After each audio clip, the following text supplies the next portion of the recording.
Manx Radio Sport. Good evening and welcome to Saturday Sport Classifieds for Saturday the 8th of March. Simon Quine with you here till around about 6 o'clock this evening. We'll be talking football with Tony Mepham, looking at the results today from the ECAP FA Cup quarter-finals, and also have the draw for the semi-finals as well as league action. Ben Cunningham joining me to look at hockey as well, and Dave Christian will be here to bring you all of the latest from this afternoon's rugby games. We'll also be catching up with Rob Pritchard with team news ahead of FC Isle of Man's game between FC Isle of Man and Squire's Gate at the Bowl from 6 o'clock this evening. And don't forget, you can catch up on this programme if you miss any of it online at manxradio.com as a podcast shortly after broadcast. But we will start, as always, with the classified results for today, and we'll start off with football and the ECAP FA Cup quarter-finals. Ayr 1, Laxey 0. Rushen 3, Ramsey 2. Foxdale 5, Colby 1. Union Mills 1, St Mary's 0. Canada Life Premier League, Marown 0, Corinthians 2. Onken 0, St George's 0. St John's 0, Peel 6. In Arden and Druggan Limited Division 2, Douglas and District 1, Michael 4. Governors Athletic against Maloo was postponed, as was Castletown against Douglas Royal. Pulrose 0, Braddon 6. Canada Life Combination 1, Corinthians 0, Ramsey 3. Peel 2, Laxey 0. Arden and Druggan Limited Division Combination 2, we're awaiting a result between Jims and Douglas Royal. If you do know the details on that, 166 177, please. But Michael 0, Douglas and District 3, Braddon 1, Governors Athletic 7, and Douglas High School and Old Boys 7, Castletown 1. Moving on to rugby in Regional 2 North West, Crewe and Nantwich 20, Douglas 25. In the counties 3, ADM Lanxon Cheshire, Ormskirk 67, Vagabonds 17. In the women's NC2 North South, Vagabonds 56, Littleborough 5. And in the MEC Crossfield 10s, between Ramsey and Castletown, match 1 finished Ramsey 39, Castletown 17, and match 2 finished Ramsey 28, Castletown 22.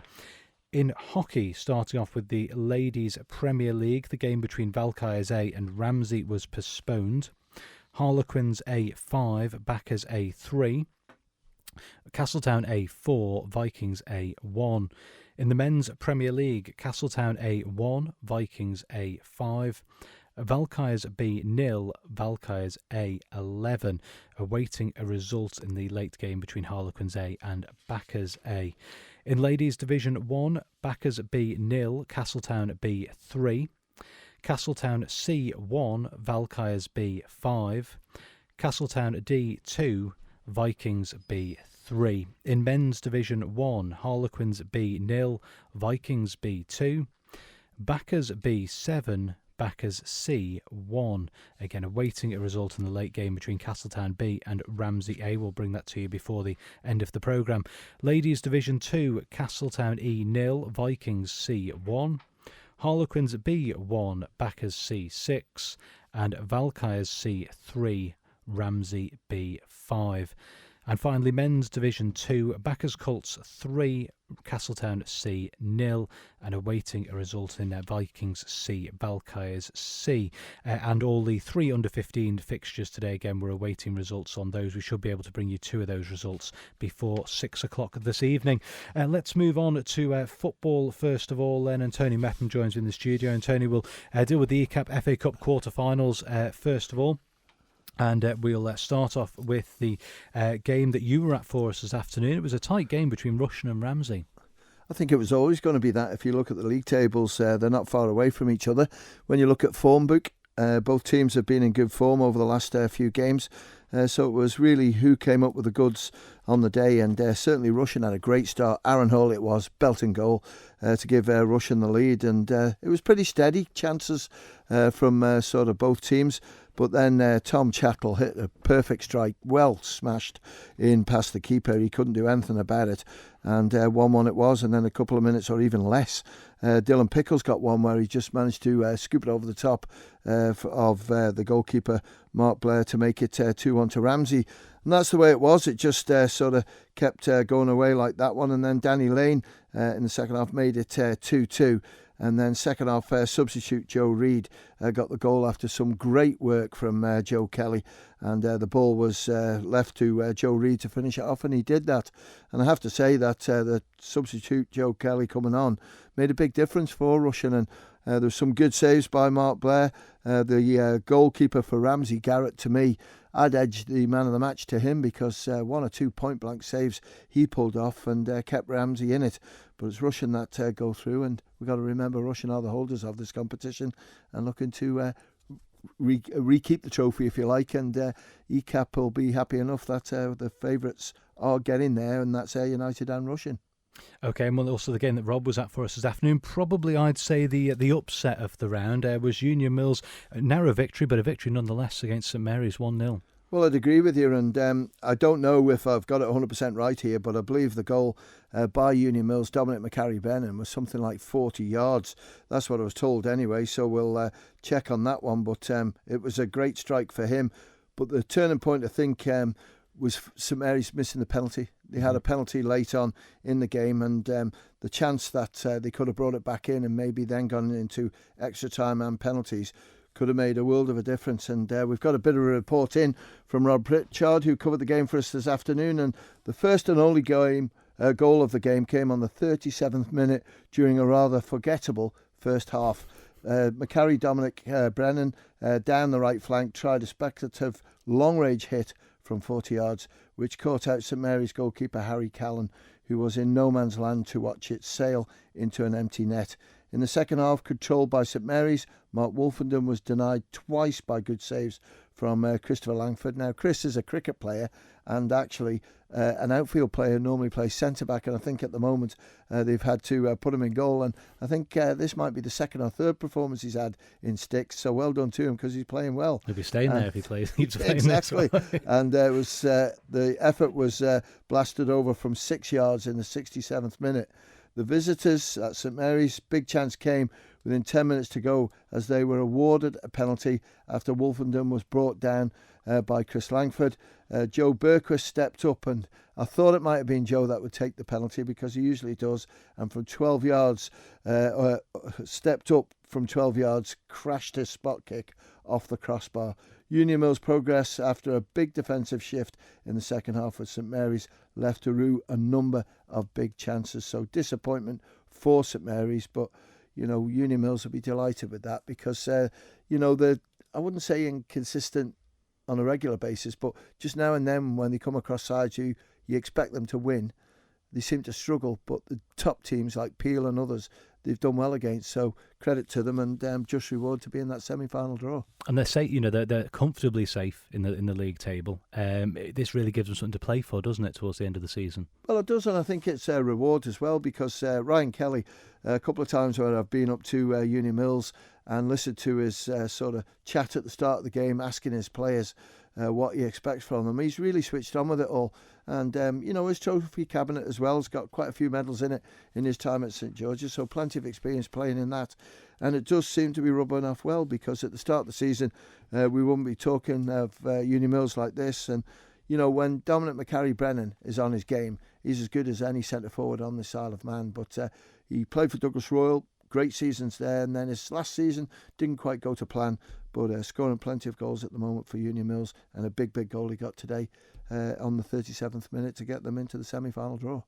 Well, they're level on points in the Canada Life Premier League table, so it was always going to be a tight game between Ayr and Laxey, and it proved to be exactly that. Ayr just grabbing the winning goal 1-0. It was, and disappointment for Laxey because I know they've got a few players missing, but so have Ayr United today, and it was Harry Best who got the goal for Ayr United, so they'll go into the semi-final. But one or two players missing who you'd expect. I think Sean Kelly didn't play today because he would have been suspended, so they'll have missed him. But Harry Best, good player midfield with Declan Cummins, those two are very busy, and that was the difference today with Ayr going through. And the final game in the ECAP FA Cup quarter-finals, saw the final remaining Division 2 team, Colby, taking on Foxdale, and Foxdale coming out 5-1 winners. Yeah, got a report. Thanks, Dean Turton, for this one. It was a cagey game, early doors, both sides probing until the 14th minute when Colby failed to clear their lines from a corner. Jay Chatwood teed up Liam Cannon and he swept it home left-footed from 12 yards to make it 1-0. The game sparked to life after this, and on 24 minutes, Colby hit back. A switch of play found Whitley on the right, who in turn found Ollie Edge. He threaded a pass through the Foxdale defence to Carl Hickey, as you would expect, to slot past Andy Ball and level it. Foxdale weren't phased, and on 29 minutes, Chatwood's shoulder was tugged in the box. Matty Shaw gave the penalty, and Lee Gale buried it 2-1 10 minutes later. Jason Chalmer burst through and was fouled in the box. Gale stepped up again, so that's 2 penalties for him. And it was, let me see if we can get this right on here. Carl Hickey, Andy Ball saved. Lee Gale turned it 2-1. Chalmer burst through and was fouled in the box, and Gale scored again. Second half, Colby pushed, but Foxdale struck again in the 54th minute. Chatwood outpaced in the back line, ignored offside shouts, and slid it under Gandy to make it 4-1. Just after the hour mark, he was at it again, this time turning Will Kane before driving into the box and firing off the inside of the post to make it 5-1. Colby had spells of possession but no cutting edge. Jason Chalmer then somehow fluffed an absolute sitter from 6 yards. Late chances went begging. Chatwood dragged one wide. Cannon missed one from close range, and Sam Wooland, that's for Colby, fired a Colby free kick wide. Foxdale are comfortable into the semi-finals, while Colby's FA Cup run ends here. So well done to Colby, and well done to Foxdale, and a big thank you to Dean as well for that match report. It's amazing how they get it together so quick, isn't it? After the game is finished. Well done. All right there, thank you very much, Tony, and we'll be joined very shortly by Carl Conroy from ECAP for the FA Cup semi-final draw. But first of all, Tony, we'll deal with the rest of the business in football today. Just a reduced league programme, obviously, because of those FA Cup games, just the 3 games in Canada Life Premier League. And we'll start off with Marown 0, Corinthians 2. Probably, looking at the form table, it was always going to be a Corinthians win, this, wasn't it? Yeah, it is, and I think Marown as well are getting over the disappointment of being relegated last week. But today, one of the rising stars for Corinthians, Conor Clarkey, got one. Well done, Conor. Josh Ridings got the other one. So 3 points for Corinthians. Keeps them in touch at the top of the table, but we'll come to the Peel scoreline in a minute. And with the next game we on the fixture list, we had this earmarked as one of the big relegation battles, or 6-pointer this one really, wasn't it? And it's really not lived up to its billing at all. Onken 0, St George's 0. Bit of a damp squid really, isn't it? And I don't know what went wrong, because don't get many 0-0s, do you, amongst football? But probably what sort of made it really difficult for St George's, Sean Quay was sent off. I don't know what period of the game, but 6 yellow cards, so it was pretty feisty. And I suppose there's a lot at stake on this one to remain in the Premier League. And with the points shared, there's still a lot of football to play. But I think it was important for neither club to lose this, so that's probably why it was a little bit cagey. But by all accounts, the St George's pairing of Johnny Myers and Chris Bass were excellent today, so it just shows even at 40 years of age they can still play football. OK, and as you say, we will come on to now the Peel scores. A West of the Island derby, and it was St John's 0, Peel 6. Yeah, and what was quite interesting today on this one, it was St John's manager is Sam Brown, who is the father of Thomas Brown, who plays for Peel, and also Will Brown helped him, which obviously is the brother of Thomas Brown. And then you've got Sean Brown, who played with Thomas Brown for Peel. So there's 4 Browns involved in this game. But bragging rights goes to Thomas. And I did get a message from Sam yesterday to say that there won't be much dinner on the table if Thomas scores any goals. Well, he didn't score 1, he scored 3. So wish you well on your dinner tonight, Tom. But 1 from the penalty spot, and back on the score sheet as well, because Thomas had a tough run, I think, because I was talking about it yesterday. Up until Christmas, New Year, I just said you might as well engrave that Rose Bowl for the Player of the Year and give it to Thomas Brown now, because he'd been absolutely superb in the first 3 or 4 months of the season. But then, as happens with forwards, the goals dry up and doesn't quite run for you. missing penalties as well in important games, but today he got it back on song, so well done to Thomas on that. Matthew Woods, a rare 2 goals for him, because Matthew normally plays midfield or defence, but today 2 for him. Paul Whitehead, the other striker, got 1 as well. And just for tallying up, Thomas Brown, that's his 40th goal this season, so absolutely flying. And just very briefly, because I know we've got an awful lot to get through this evening, just a quick look at the tables then after those games. That puts Peel 4 points clear of Corinthians, and Peel with a game in hand there. Still catchable, do you think, for Corinthians? It's catchable, but I think when I remember Peel's running, it's quite an easier one.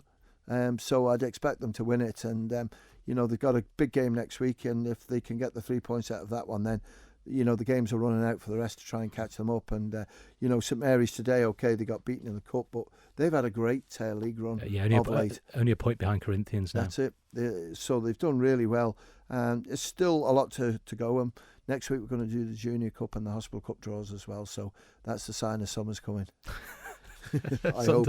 It's looked like it today, hasn't it? It's been a lovely day. Right, let's move on to Arden Drug Unlimited Division 2. A couple of postponements. First of all, Governors Athletic against Maloo was postponed, as was Castletown against Douglas Royal. Yeah, Governors Athletic against Maloo. Maloo couldn't get a team together, struggling with players injured, not available at the moment.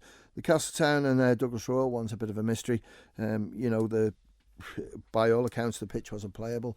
I was in Castletown, so I went to have a look at the pitch, and I thought it was fine, but I'm not qualified to make that judgment. But it looked okay to me. But for whatever reason, Castletown said that the pitch wasn't playable. Now, a couple more you've got to squeeze back into the fixture calendar in the coming weeks then. Yeah, it's not too bad, to be fair, and we've got a couple of rearranged fixture weeks coming up after next week, which helps. We've got Easter coming up as well, so just before the Junior Cup and the Hospital Cup start, there's nice to tidy some games up, but it's not panic stations like it was a few years ago.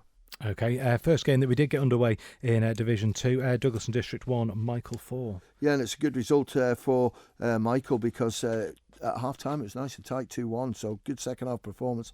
Nathan Farragut got 2 of the goals, Rob Cottier got 1, and Joseph Humphreys. Dan Robson, 6th goal of the season, and Ryan Gilbert, I think it was sent off early on in the first half, so that's probably why Douglas and District find it hard. Now, there's a bit of a story to this one. We'll see if we can get this up on here, because there's quite a few oldish players playing in this game. Seniors, here, I think we're supposed to call them. Actually, that's in the combination, so we'll come back to that one. But just to clarify, it was Ryan Gilbert, got sent off early in the first half for handball on the line. 2 lads making their first team debuts, 2 more of their first start for the first team this season. Very depleted players, but it's always nice for new players to come in and sort of get the opportunity and maybe stake their claim on wearing that first team jersey. Okay, the other game we did get underway on a Drug Unlimited Division 2 was Pulrose 0, Braddon 6. Is this Braddon edging closer, do you think? That I Division think 2 so. title? It's getting close to game, set, match, isn't it? And you can see why, because Mark O'Neill got a couple of goals today. Dan Conray got 2-1 from the penalty spot. Mike Hutton got 1, and Nick Harvey is a rare one, that one, because in about an hour's time he's on the stage at the Gaiety for the Young Farmers concert, so hopefully he hasn't hurt anything, because I watched it the other night, and well done, Nick, good show on it, but get yourself down to the Gaiety as quick as you can. But great result for Braddon, 6-0. Okay, Canada Life combination 1, Corinthians 0, Ramsey 3. Probably what you'd expect, I'd guess, there. Yeah, definitely, because again it's between Ramsey Russian, who have got a really strong team, and Onken as well. But for Ramsey today, Corinthians drew with Russian last week, so I always thought it was going to be tight, and 3-0. That's a good performance by Corinthians, but Ryan Kelly got 2 of the goals, and First Airgun got the other one, so keeps the pressure on the boys at the top of the table. But Ramsey will be looking to see if they can retain the trophy that they won last year. And finally in Combi 1, Peel 2, Laxey 0. Expected, I think. Jonathan Karoma got 1 for Peel, and Toby Little got the second one. Combination 2, I believe we're still awaiting the result for Jims against Douglas Royal. I'm just having a quick look to see if that's come in. I can't spot it immediately, so we'll go on to Michael 0, Douglas and District 3, and I'll see if I can find that Jims score. Yeah, 1-0 at half time. Danny Shuttleworth with 1. Tony Sewell got a goal, and Josh Knight's got the other one. And this is where we've got this age discrimination possibly thing coming up here. I'll tread lightly on this one. Malky United 0, D&D 3. It was 1-0 at half time. Danny Shuttleworth, Tony Sewell and Josh Knights. Shuttleworth's first start in over 550 days after a double leg fracture last season. Well done. Sewell's first senior game of the season. Knights re-registered yesterday for the first game since injured, suffered in August 2020. Two veterans, Aaron Delaney, first start of the season, and Paul Surgeon, first game of the season. 63-year-old walking football player, and this is a tough name to say, but I'll give it a go. Yuri Kladuski, it looks like, made his debut, our oldest ever senior player, at 63. Wow. Time for me yet. Yeah. Oh, well done. That sounds like it was a heck of a game there then. Crikey, and good luck to those three aged gentlemen. Tomorrow won't be so bad, but Monday I think they'll be in a bit of pain. This is a big result for Governors Athletics. 7-1 winners against Bradham. Yeah, it was, and we touched on it last night with Ben, just saying that Bradham have missed out on winning this league, but still in contention to win second, but that's a right thumping. Stephen Horner got the goal for Bradham, but for Governors Athletic it was Tom Davies. Tuluni Akulona, I think it is, with 2. Max Smollen got 1. Alexander Mooney and Ben Schoen got the other one. That's a terrific result for Governors. And by the same scoreline, 7-1, Douglas High School and Old Boys against Castletown. Another big result. Star of the show in this one was Cian Presley. I think he got 3 his goal, his hat-trick in the first half when they were 4-0 up. Drew Ward got 1, and then Tyler Callister with a goal. Dean Stockdale and Joe Hoy. And great to see Caleb Raby back refereeing. He's been struggling with this knee injury for quite a while now. But all accounts today, great performance in the middle by him. So well done, Caleb. And McCulloch got the goal for Castown. OK, Tony, that brings us on nicely to the draw for the ECAP FA Cup semi-finals.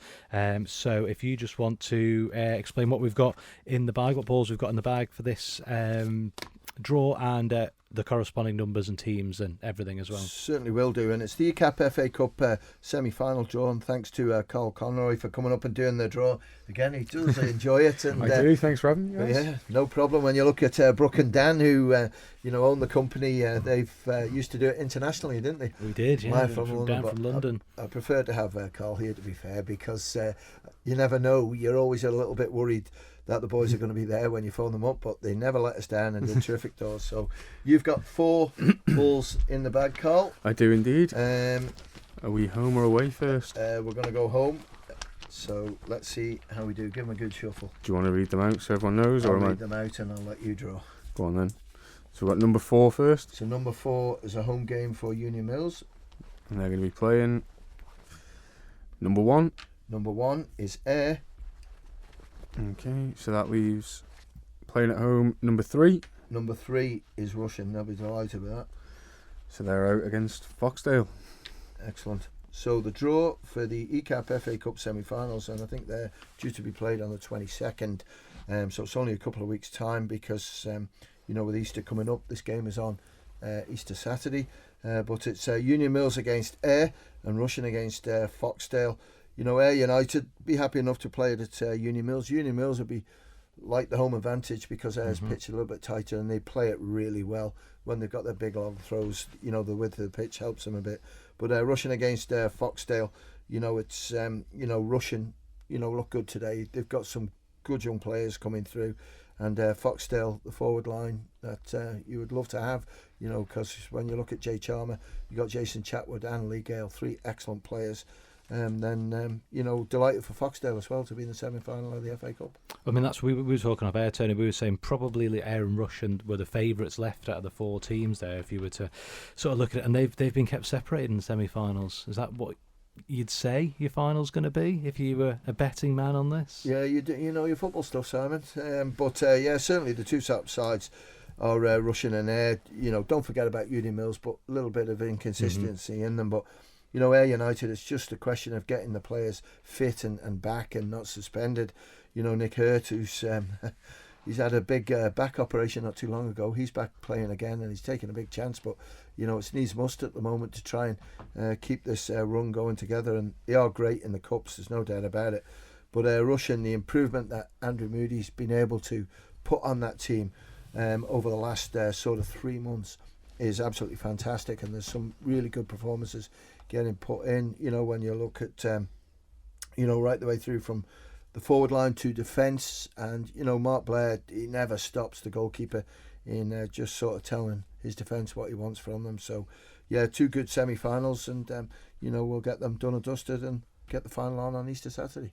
All right, great. Tony, thank you very much. I know you're off down the bowl this evening to join Rob for commentary of FC Isle of Man against Squires Gate. Rob will be joining us with team news from that very shortly. Carl Conroy from ECAP as well. Thank you for joining us for the semi-final draw as well. Thank you very much, guys. Cheers. Manx Radio Sport. And with the time at 28 minutes after 5 o'clock, let's join Dave Christian for a look at today's rugby action. Good evening, Dave. Yeah, good evening, Simon. We start off, I think, with Douglas Regional 2 Northwest, and they had an excellent day. They've been struggling a little bit with away form so far this season, but not today. Away at Crewe and Nantwich, they come up with a 25-20 win. And massive bonus for them, they're in a little race for 6th place with Altrincham Kersal. Altrincham Kersal lost today at home to Vale of Loon, and the gap between Douglas and Altrincham closes to 5 points with, I think, 2 games remaining for both sides. So Douglas potentially in with that 6th place shout. I know they've got a home game against Winnington Park in 2 weeks' time. That will be a must-win for them. Their final game is away at league leaders Furwood Waterloo, so that's going to be less likely than for points. However, looking at Altrincham Kersal, they're not too dissimilar. And I think they've got a last game away at Sandbatch, who are 2nd or 3rd. So still a lot to play for in this league. Today for Douglas, Kyle Martin, Connor Garland and the skipper Blake Snell all went in for Douglas tries. Snell and Garland, of course, playing in the 2nd row this afternoon, and it's not often you find both 2nd rows on a score sheet, certainly at this level. Also for Douglas today, Nathan Robson converted 2 from 3, and he added 2 penalties as well. A week off for Douglas. They'll be happy now to sit back and watch Six Nations Super Saturday next Saturday and have a little bit of a break before that game against Winnington Park in 2 weeks' time.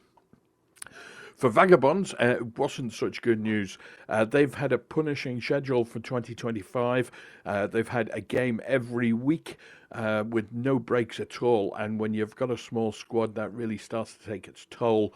They have skipped a couple of games. Last week, they couldn't field a team and conceded their match away at Ormskirk, it was Colin Nelson.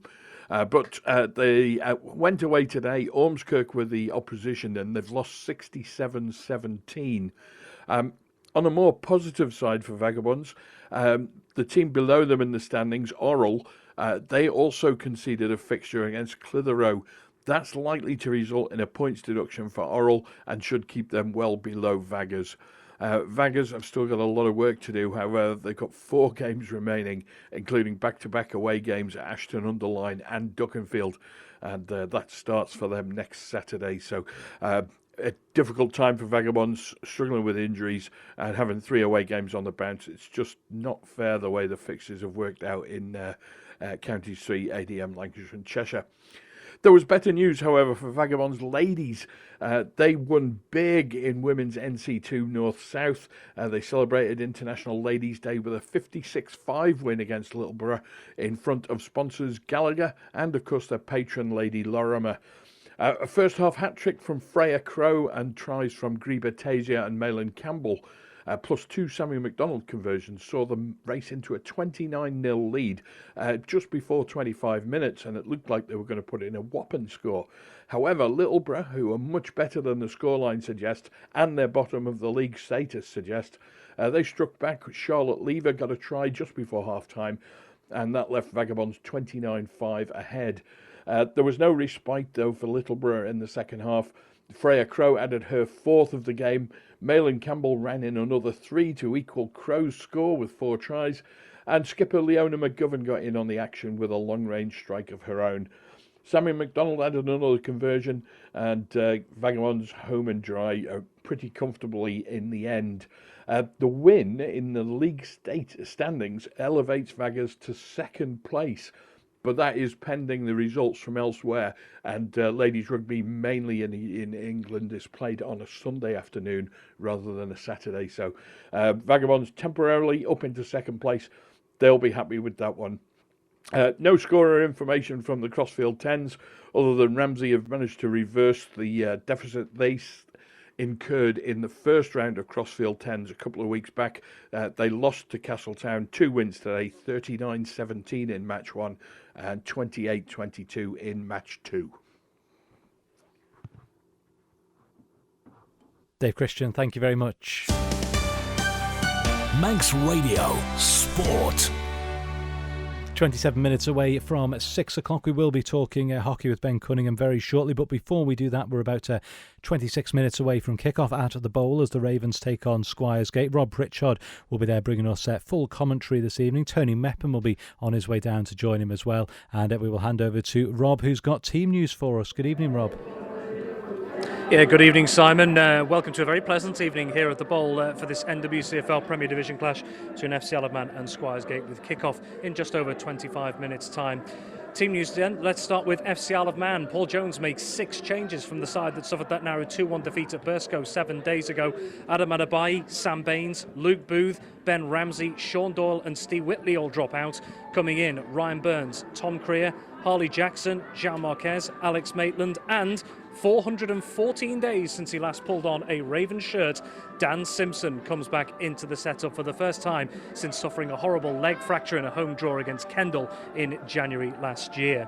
Your starting 11 for FC Isle of Man is as follows. In goal is Adam Killier, and then it's Callum Sherry, Jacob Crook, Alex Maitland, Kyle Watson, Dean Pinnington, Ronan McDonnell, Tom Creer, Danny Gerrard, Jean Marquez and the captain Jack McVeigh. The 5 substitutes for FC Isle of Man are Harley Jackson, Dan Simpson, Charlie Higgins, Ben Wasser and Ryan Burns. For the visiting Squires Gate side, Luke Evans, well, he makes 5 changes from the team that lost out to South Liverpool on home soil last weekend. One of those is an enforced one. Goalkeeper Nathan Pennington is serving a suspension. Josh Taylor comes in between the sticks there. In the outfield, 4 changes. Charlie Cox, Dean Ing, Saad Makawi Abu Zaid and Christopher Webster all drop out. Coming in, Scott Harries, Jacob Lever, Malik Diakite Tanu and Gary Pett. The starting 11 for Squires Gate. In goal is Josh Taylor. Then it's Ryan Riley, Joshua Edwards, Rowan Chambers, Scott Adamson, Alex Welsh, James Hughes, the captain, James Boyd, Jack Coop, Scott Harries and Thompson Ishaka. The substitutes for Squires Gate, Jack Page, Jacob Lever, Malik Diakite Tanu, Callum Sandel and Gary Pett. Your referee this evening is Benham Rabiel and his assistants are Stephanie Shaw and Jim Gale. For these two sides, 2025 has not been kind, especially so for Squires Gate. They sit there languishing at the bottom of the table, and given one of their fellow strugglers, Cone, managed a 2-2 draw at Earlham earlier this afternoon, Squires Gate, the Blackpool-based side, now find themselves 5 points from safety in a big battle for survival. They've also had an unbelievably leaky defence this season. Luke Evans' side have already conceded 104 goals in the league so far this campaign. Well, for FC Isle of Man, their frustrations and inconsistency was compounded with that 2-1 defeat at Burscough last weekend. Almost all but gone are their hopes of reaching those playoffs now. 12 points off those playoff places coming into today. That's not even factoring in results that have taken place elsewhere this afternoon. Drifting away they are from those playoff places and being drawn in to what could be a bit of a mid-table fight in this long run of 8 consecutive home games to the end of the campaign. In the head-to-head between these two, while Squires Gate certainly have the lower position in the league at the moment, they are very much the firm favourites on paper if we're going off previous results. They've won 4 of the 5 meetings with FC Isle of Man to date, and they've won on both of their visits here to the Bowl so far by an aggregate scoreline of 7-2. Just taking a look at maybe the implications in the Squires Gate lineup as well. They will be without their top scorer, Dean Ing, today. What a presence he was the last time he was here at the Bowl in the season before last with one of his previous club's Longridge Town. He actually scored a hat-trick and got an assist in a 5-3 win that day, but he is not involved this evening. One name to maybe watch out for as well is Thompson Ashaka, who made his debut for Squires Gate last weekend, having previously been part of the youth academy setup at Rangers over in Scotland and previously courted by 2 Premier League clubs in his younger years. So one to definitely keep an eye out on if you're the FC Isle of Man defence. Both teams then really in need of confidence and points going into these closing stages of the season. FC Isle of Man trying to avoid mid-table obscurity. Squires Gate, though, it's all on them in the battle for survival. FC Isle of Man versus Squires Gate. Kick-off at 6 p.m, so in just around 13 minutes' time. Live coverage, full match commentary from myself and Tony Mepham on Manx Radio AM 1368 from 6 p.m. Rob Pritchard at the bowl there, thank you very much. Manx Radio Sport. And finally on Saturday Sport Classified for this week, we move on to hockey. And Ben Cunningham, Ben, you've had a very long day, and I'm sorry to keep you till the end. Oh, it's all right. It's been good fun. It's been a real eventful day. Well, let's move on then. And I've put the ladies' fixtures first on the fixture list this week, just to try and catch myself out throughout the day. So we'll start off with the Ladies Premier League. We start with a postponement. That's the Valkyries A against Ramsey game. That was postponed. That's going to be rearranged, I believe. Yeah, that's going to get rescheduled either this week or in the next coming weeks. It's going to be used one of the team's training slots. Okay. Move on. The big win for Harlequins A, 5-1 winners against Backers A. 5-3 winners, sorry. Yeah, that's a huge win for Harlequins, one that they desperately will be delighted with because it now piles the pressure on Ramsey at the bottom, and Ramsey need to start finding points sooner rather than later, or it's going to be relegation for them. For Harlequins, though, Rachel Middleton with 2 goals, Hannah Nuttall with 1, Ella Blakemore with 1, and Maisie Crellin with 1 for Harlequins. And then for Backers, it was Sophie Hudson with 2 and Sam Hassel with 1. One thing to note, Backers beat them last weekend in the Cup. It sometimes happens, doesn't it? Turn it around a week later in the league. Absolutely. Castletown A4, Vikings A1. Yeah, Castletown A keeping their good run of form up, but that's another goal conceded today, but that's only 3 goals they've conceded so far this season.